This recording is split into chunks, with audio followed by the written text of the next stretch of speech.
संजय गुप्ता ने गंभीर आरोप लगाया है कि एमएनएस के भगवान भालेराव ने कारोबारी संजय गुप्ता की फैक्ट्री खाली कराने के लिए मुकेश वाधवा से सुपारी ली थी।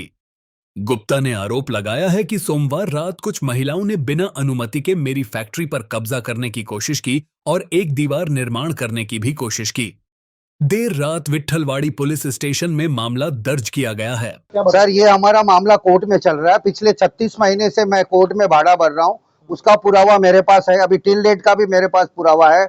लेकिन ये मुकेश वाधवा ने इनको भगवान भालेराव को सुपारी दिया है कि ये कंपनी खाली करा के दो, तो भगवान भालेराव ने अभी सुपारी का काम चालू किया है।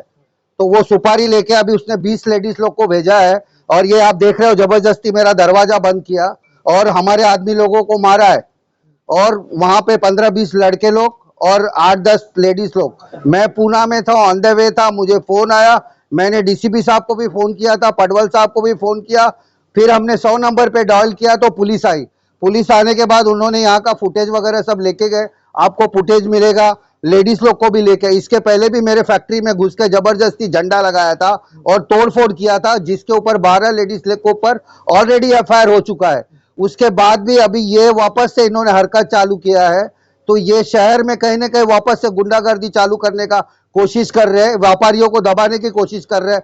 जो चीज का मैटर कोर्ट में चल रहा है, कोर्ट में बाकायदा टिल डेट तक मैं भाड़ा भर रहा हूं, कोर्ट में ना जाके ये ऐसे गुंडों को वो सुपारी देके ये भगवान भालेराव मेरे ऊपर प्रेशर बना रहा है। अभी उसने फोन भी किया था पटवल साहब को प्रेशर देने के लिए कि हमारा लेडीज लोग को तुमने क्यों अरेस्ट कर रहे हो। तो ये सब बातें शहर के लिए बहुत ही खराब है। जो ये दादागिरी चल रही है व्यापारियों पे, ये जो भगवान भालेराव दादागिरी कर रहा है किसी के जगह पे, दीवार डालने का क्या हो जाए? बस दीवार डाल के बंद करने का कि यहाँ पे नहीं जाने का, जबरदस्ती। ये देखो, ये भी मेरा कंपनी है, ये भी मेरा कंपनी है, उसके बाजू में भी मेरा कंपनी है। लेकिन ये हम यहाँ पे पिछले 36 महीने से बैठे हैं और मेरे पास रजिस्टर्ड एग्रीमेंट है और कोर्ट में उसके बाद भी मैं भाड़ा करता हूँ। लेकिन मुकेश वाधवा कोर्ट में न जाके भगवान भालेराव जैसे का सहारा ले रहा है कि वो आके दादागिरी करेगा और यहाँ पे हमको खाली कराएगा। इधर भगवान भालेराव का क्या वास्ता है? तो लेडीज ने क्या किया? लेडीज ने आज यहाँ पर हमारे आदमी लोग को ईंट पत्थर से मारा है और यहाँ पे देखो जबरदस्ती दीवार उठा के हमारा आने जाने का रास्ता बंद करने का कोशिश किया। मुकेश वाधवा भी यहाँ पे बैठा था, पुलिस आई तो वो भाग गया। उसका भी सीसी फुटेज मैं आपको देता हूँ वो भागने का। जैसे पुलिस आई, मुकेश वाधवा यहाँ से भाग गया। उसके बाद में फोन आता है इसका और ये 10-15 लड़के लोग को भेजता है, दादागिरी करता है। इस मैटर में भगवान भालेराव का क्या वास्ता है? मैं पूछना चाहता हूं कि इस तरह से व्यापारियों पे क्यों प्रेशर बना रहा है? इसके पहले भी उसने हमारे यहाँ पे झंडा लगाया, हमारे यहाँ पे जबरदस्ती हमारे अंदर कैमरे तोड़े। उसके ऊपर ऑलरेडी 12 लेडीज के ऊपर एफआईआर हो चुका है। फिर से वापस से ये नया आज ये चालू किया है। मैं कारखाने पे नहीं था, उसको पता रहता है कि जब मैं नहीं रहता हूं तभी ये सब काम होता है। जैसे मैं आया, पुलिस हमारे साथ में आई है और लेडीज लोग को उठा के लेके गई है। 4 या 5 लेडीज है, जबकि यहाँ पे 15 से 20 लेडीज है। उसका फुटेज मैं आपको देता हूँ और ये बार बार यही लेडीज आ रही है। ऐसा क्यों हो रहा है मेरे को ये समझ में नहीं आ रहा है कि मेरे ऊपर भगवान भालेराव इतना प्रेशर क्यों बना रहा है। उसका मेरा कोई दुश्मनी नहीं है, कोई मेरा उसका वास्ता नहीं है। उसके बाद भी वो मेरे ऊपर क्यों इतना प्रेशर बनाना चाहता है? क्या उसने सुपारी लिया है क्या मुकेश वाधवा से कंपनी खाली कराने का? ऐसा मुझे संशय है। इसके ऊपर पुलिस जांच करनी चाहिए कि वो सुपारी लेके शहर में इस तरह का काम कर रहा है क्या? किसी के जबरदस्ती घर में घुस जाना, किसी के जबरदस्ती इधर झंडा लगा देना, ये क्यों ऐसा सुपारी का काम कर रहा है? इसके ऊपर क्यों नहीं अंकुश लग रहा है? पुलिस कार्रवाई क्यों नहीं कर रही है? ये मुझे पूछना है शहर से। अब इस मामले में मनसे के भगवान भालेराव ने भी संजय गुप्ता को जवाब दिया है। एक तर गुप्ता हा संजय गुप्ता जो स्वतःला मोठा समाजसेवक समजतो, लोकांची प्रॉपर्टी हडप करण्याचं काम याचं आहे। कोणी भाड्यात दिलं, इमानदारीत दिलं, व्यावसायिकांनी, व्यापारीने, हा का व्यापारी आहे का? हा स्वतःचा धंदा टाकतो आणि ते प्लॉट हडप करण्याचा। असाच मागे त्यांनी 3 नंबरला एकदा केलं होतं, ते आम्ही खाली करायला लावलं होतं, कारण ते माझे मित्र होते। हा वादवा माझ्याकडे आला, तुम्ही बघितलं असेल इलेक्शनच्या अगोदर माझ्याकडे न्याय मागण्यासाठी, का बाबा तुम्ही आम्हाला न्याय द्या।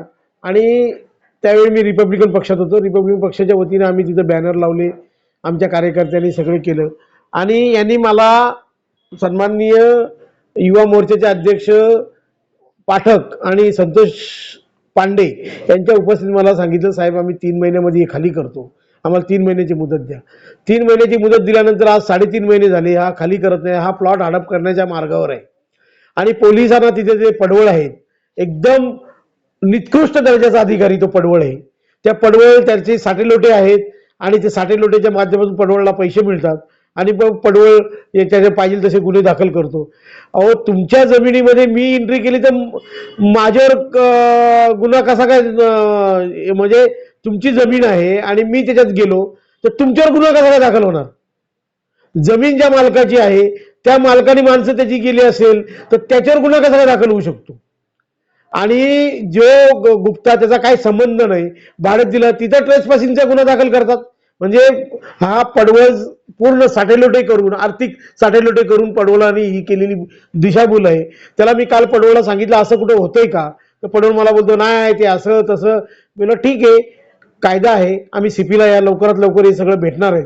सीपीसी या संदर्भात बोलणार आहे असा अधिकारी जो लोकांच्या जमिनी हडपतो, ज्यांना लोकांना दादागिरी करतो आणि त्या माध्यमातून, आता तुम्हाला माहिती आहे इलेक्शनच्या अगोदर त्याच्यावर 376चा गुन्हा, रेपचा गुन्हा दाखल झालेला आहे. अशा महिलांच्या संदर्भात किती गुन्हे आहेत ते आता असती ओपन होतीलच. त्यांचं जे प्रकरण ते न्यायप्रविष्ट असं त्यांचं म्हणणं आहे, वादवान त्यांच्यामध्ये तुमचा हस्तक्षेप करण्याचं न्यायप्रविष्ट प्रकरणच नाही, हा भाडा पडतोय कोर्टात. वादवा कुठे कोर्टातून भाडा घेतोय? कोर्टाने, वादवाने सांगितले कोर्टाला का याला खाली करा.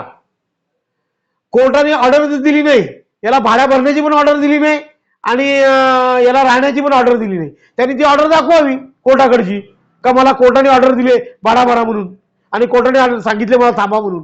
अशी काय ऑर्डर असेल त्याची तर त्यांनी कोर्ट दाखवावी जनतेला किंवा मीडियाला दाखवावी किंवा त्या वादवाला दाखवावी. अशी कुठल्याही प्रकारची ऑर्डर नाही, फक्त जमीन हडपण्याचा प्लॅन आहे. यांनी सांगितलं मुरबाडला माझं इथे हे पडतंय, ठीक आहे ना, आता कळेल त्याला. भगवान बालेला सुपारी घेतो, आता मुरबाडची सुपारी घेतो आणि तिथे वास्तव करून दाखवतो, मग गौतमला म्हणावं ये तिथे सुपारी कशी असते ती दाखवतो. आपण महिला पाठवतात त्या ठिकाणी दमदाटी करणार, मारण करतात असा त्याचा आरोप आहे. महिला पाठवण्याचं काय, महिला गुप्त वादवाच्या याच्यामध्ये डेली जातात आमच्या. काय नवीन गोष्ट आहे का? गेली वर्ष 1.5 वर्षापासून त्या महिला तिथे कामानिमित्त जातात, बसतात त्याच्याकडं, चहा पाणी घेतात, त्याला चर्चा करतात, तो काम देतो त्यांना. कुठली त्याची कामं असतील ती त्याला सांगतो, ती कामं ते करतात. ती काही दरोड्याची कामं आहेत? आज त्याची जमीन आहे, गुप्ताची जमीन नाहीये. गुप्तानी हे लक्षात ठेवलं पाहिजे. आपण कोणाच्या जमिनीवर बसलोय? त्याच्या जमिनीवर बसलोय. ठीक आहे, गुप्ताचं म्हणे त्या भावाची, अरे भाऊ त्याच्याबद्दल तक्रार द्यायला पाहिजे ना, का गुप्तानी तक्रार द्यायला पाहिजे? मला पडवळांना हेच सांगायचे, ज्या जमिनीत आमच्या महिला गेल्या असं त्याचं म्हणणं आहे, तो ट्रेसपासिंगची ती जागा कोणाची आहे? त्याच्या भावाची आहे ना, वादवाच्या. मग भावानी तक्रार दिली पाहिजे का गुप्तानी तक्रार दिली पाहिजे?